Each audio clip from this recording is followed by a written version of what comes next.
Armenians. And of course, my primary interest is not Armenians. I was much more interested in Muslim history, in Turkish, Kurdish, others. It's because when I studied that, I noticed that all these people were dying. I noticed dead Turks. Almost 3 million dead Turks. And I said, who's killing these people? And I noticed, well, it was Armenians and others. That got me interested in this subject. But when I began to write on this subject, many, many Turks came to me, including, unfortunately, Turks from the government at the time, came to me and said, do not write about Armenians. This is a bad thing. We don't want to talk about Armenians. And I said, oh, I won't. I promise I won't, and then I did.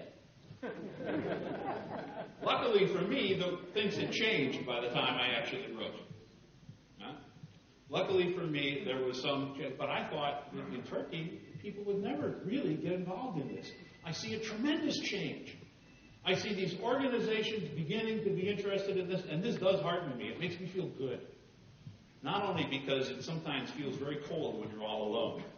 It's nice to have friends. It's nice to have other people who study and work on this. Not only that, but it means that the people who can best do the research might begin now. Because let's face it, the Ottoman archives are in Turkey. The War Ministry archives, the military archives are in Ankara. The best places to study these things are right here. The best people to do these studies are committed, intelligent Turkish professors who know the languages, who can study. Now that they're beginning, perhaps, to do more of this work, good things will come of it. So I feel good about that. What I'm worried about, and I have said before, and I said briefly today, what I'm worried about, if you will excuse me saying it, is the philosophy that is expressed in Yahep, Yahich. We are not going to get Hep or Heech. Things are going to be better. But all Europeans, all Americans are not going to say, my God, you were right. That's not going to happen. Because once a politician has told you something, he doesn't like to change his mind. He doesn't like to say, I was wrong. What he does like to do is sort of slowly but surely change around and hope that no one notices. See? That's what we want. We want the truth to slowly but surely begin to win. We want it to be like a great stone that rolls down a hill. It starts very slowly, and then it gets bigger and faster, until by the time it gets to the bottom, boom, wipes away the lies. That's what we want to have happen. But you've got to be willing to accept slowly. You've got to be willing to let those professors work for the next 20 years. You've got to recognize that things will get better and better and better and better, but slowly and surely. So you've got to forget about Yahep Yahich, except that the Orta is going to be the way for a while. Yes. The next question, actually there are 3 questions by the same questioner. Does he get Walter? I think I can get most of it. They will tell me the rest. Okay, this is in English. Oh, well. Is there a real commitment to open up the archives? Sometimes you tell they already are. Sometimes you say they should be, like many other scholars, i.e. Professor Inancık. What's the current situation?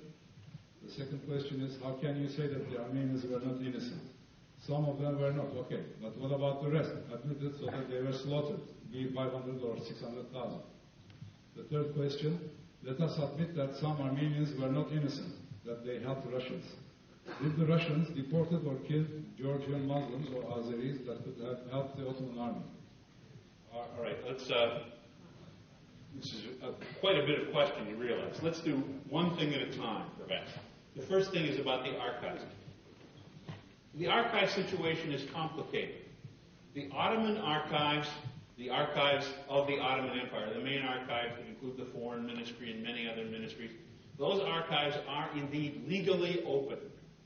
I stress to you, legally open, because the problem is not getting permission to use the archives. Armenians have had permission to use the archives. Russians, Bulgarians, all kinds of people, Americans even, permission to use the archives. The problem is they have to be made what we call user-friendly in computer terms. A memur should not ever be able to keep a document. He should always have to produce the document. You should never be told that the documents are broken up. They should show them to you. You should never, no one should ever be denied a document because an official just doesn't want you to see them. And these things happen in the Ottoman archives. When I say open, I mean truly open. I mean everything should be given to anyone. I think the Turks have nothing to hide. The only thing the Turks can suffer from in the archives is if people say that the Turks do not have the archives open. And I see Kamaran Gudrun down here, and if he will not be embarrassed, I must say this is the man who has worked the hardest of anyone to get the archives open, and the reason that they're open today is because of work of him and others like him. And it's so... Let us admit that some Armenians were not innocent, that they helped the Russians. Did the Russians deport or kill Georgian Muslims or Azeris that could have helped Ottoman army? Not only one time, Russians... I've written a whole book called Death and Exile, which I think is for sale somewhere around here.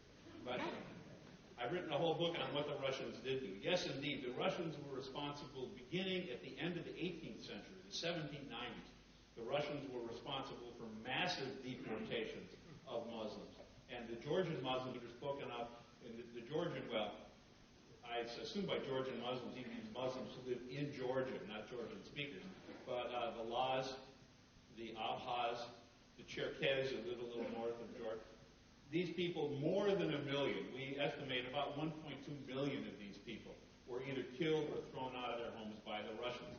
About 1/3 of these people died because of what the Russians did to them. What the Russians did, in essence, was they rounded them up, they took them to the seashore, they said, here you are, you have a little bit of water, if you can find it, you get no food, you're going to starve to death, too bad. And the Ottomans had to get poor. They had no money, but they had to spend what little they had. They had to take money, rent boats, send the people to get them, which is why we have Cherkez and Abkhaz and Laz in Turkey today. Because the Ottomans saved their lives when the Russians tried to kill them. During the war, the Russians did indeed deport Muslims, although not on as great a scale. The biggest deportation